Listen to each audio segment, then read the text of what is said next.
Kari gini ima ay sodi daita pukudra ay sibu ima ay kay giswak toy bano. Noy gisujam de family lay banatro noy metay masa natro. Kari gini ima ay sodi daita kana puduino ima ay da tege skap kero puna makapa puna mahalo ne puna makse halo. Kay na ima ay puduino ay se noy halo mayam sa loy na. Kari wa hay na dubu ima ay sodi kana daita puduino hay se. Ako'y mamang tangi sa ko na kapo ne. Ado di sodi daita puduino hay se kana kari wa no. Kari wa no sodi kana daita puduino hay dubu. Ado hujay ta hay ke bududi. Ako'y sira so yare en thokla bani. Noy kapo halo ako'y da. Noy kapo halo ako'y da.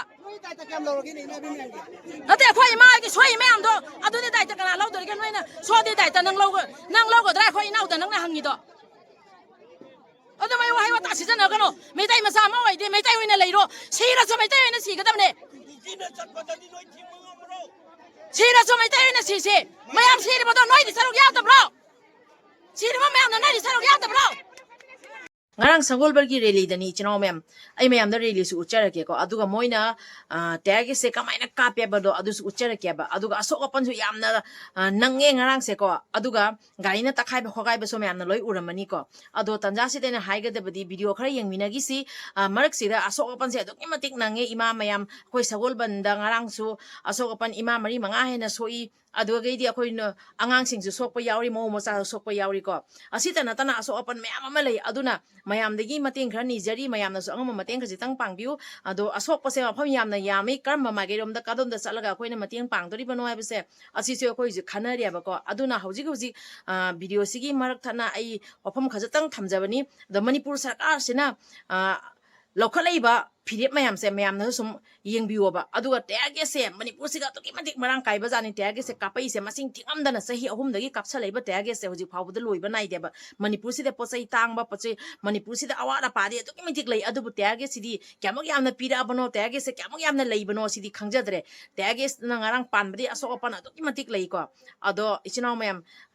hojik video khari yengmine si marak sigai na haijaga dabadi aikhoi mateng khajitang nijari ado mayam na su mateng khajitang pangbiu hai number asida mateng khajitang pangbiu asok apan aduki matik masing se yam chalai aduna akoi mateng khajitang pangge haina akoi khana jari ado ichinaw mayam makha taba video yengminar si mayam na sungsoi soidana mateng pangbirakane bagi thajabasu thamjari aduga marak sida haijaga dabdi ngarang soibado ai sokpagi list su mayam uramani ko sokpagi list su uramani aduga ahen ba huji asokpa mayam amsu leinari bane bako aduda sinam rajesh haina ama yawbani do aigi hek ma magi machani pani mahak adusu sokpadagi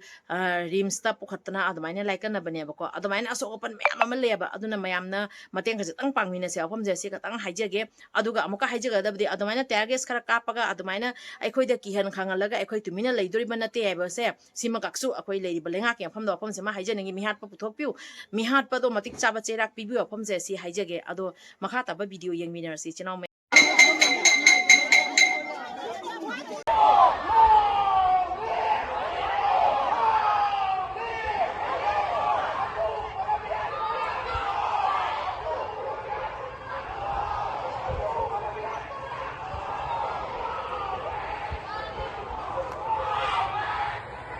ko edatan hospital la mi sokpa yauna bade sogon bangi ngasigi reli duga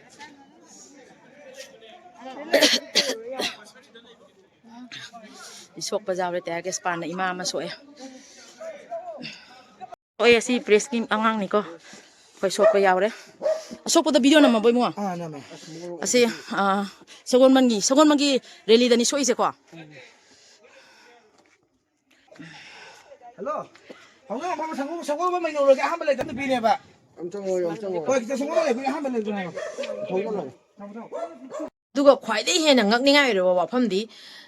tagi sto kapena mayam se chenara bani ba chenara badi ado kapai ba kangu do khara khandabam thokta braba amuk gari thousand ga tanana kapai do atamna na sokan ge atamna na makhoi je singna bagi mato amda tawre ba adu ergadi parja mayam se tumina leigadra ba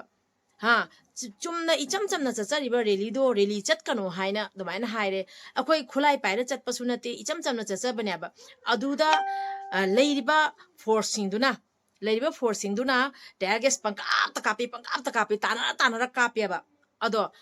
hainingi ba wafam diko kapadi mi se khara handokna garadi chatna garagadi khara handabam thokpara thoktarba ningda ki that mangda ki that ngarang kapi bado ning mang thalaga kapi ba mayam se mayai da thamjallaga atamna na sogalage hatlage tuppage bagi matawda tawreba hatlage tuppage hainaradi thangai sengna hatokna rasiaba maite aikhoi hatokna rasiaba thangai sengna sira pami braba noi na duda duty tari badona koi sum maite ne ba ko maite khodi mangte commando apha apha mayam leiriba akhoi gi state forcing do apha yamna le dui marakta adugi marakta wakhal ten ba khara yauri do adugane ba hainingi bado kaino akan mane ne khallira kari khallaga na ba akhoi gi micham gi mathakta adugi yamna akan ba thauna phari ba dai di nupa macha sing phari ba phuri ba nupa macha ngi makokta kana khoina thomna makokka thugairi ba pharaga na khut chanbagi matungda adubu karma lichat sajat no aba ado video kharaga yengmina gi se koi chinaw mayam ado amka so haijage aso open yamna yami aduna mayam mateng pangmina se bofam se so haijage aduga amka mo akhoi so ga hena akhoi di hengalakane bofam se simaga haijage kari no bikliba angang pisak mama gi matha dage angang setlibani adu ta natana yumgi family langche amaga surga nomaga chajariba adugumba yumdugi yumbi oine leramiba adugumba kaya amso thawaina pontha oiribani aduna nakhoina tages kap kera nongmei kap kera noina any toninga tawraga so aikhoi mayambu phadage namdage khanbado adudi oira mi hat pa puthokpiu manipur da ingtappa porokpiu akhoi su rally chatloi akhoi chamna rally chatpani akhoi khulai yawbana te wafam se amka so haijage ado amka mayam da haijage dabadi akhoi gi aso open mayam se akhoi mayam na yengjen wina si maranai na te mayam gi tamakta tholapo da sokpani aduna akhoi ne mayam na aso open sing sigi akhoi na angama mateng tawmina si wa hairi wafam se mayang yafam dagi mateng su nijabani mayam na su angama mateng pangmina se wafam se simaga amka so haijage ado makha ta video khara muk yengmina gi si chinaw mayam tages kapagi video yengmina si abako ratan hospital la akhoi huje mi sopa yaunar ratan hospital la lay ngasi bonbar gi rally dani tages kapa ta kapsale ini narum dai chakhe ina panga mare khalo na abdi pang hodare do asoka pan yauna huje ratan hospital la pusalai jam na chatya bada khona tages kape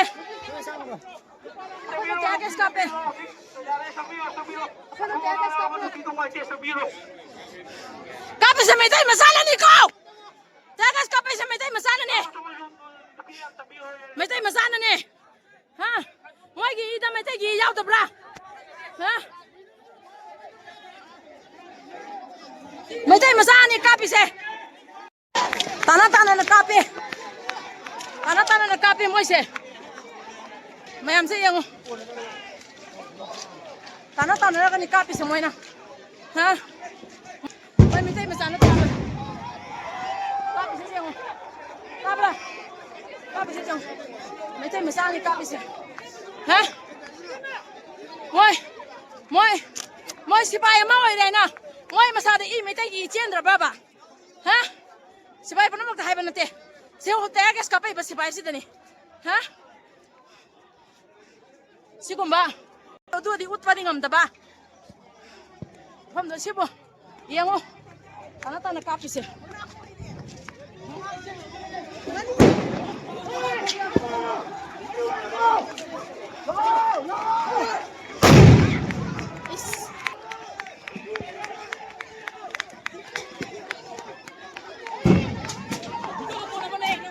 Ha, kari. Ano ka ba kanina?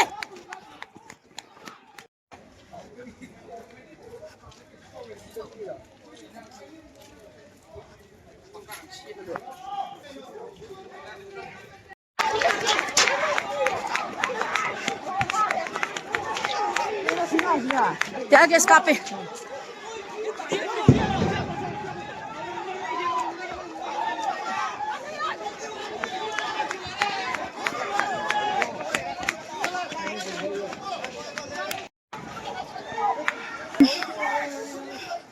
Nada.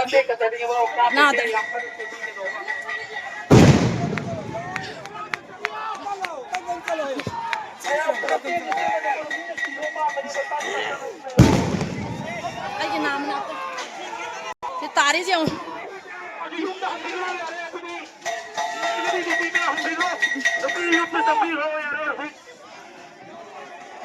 May chupe.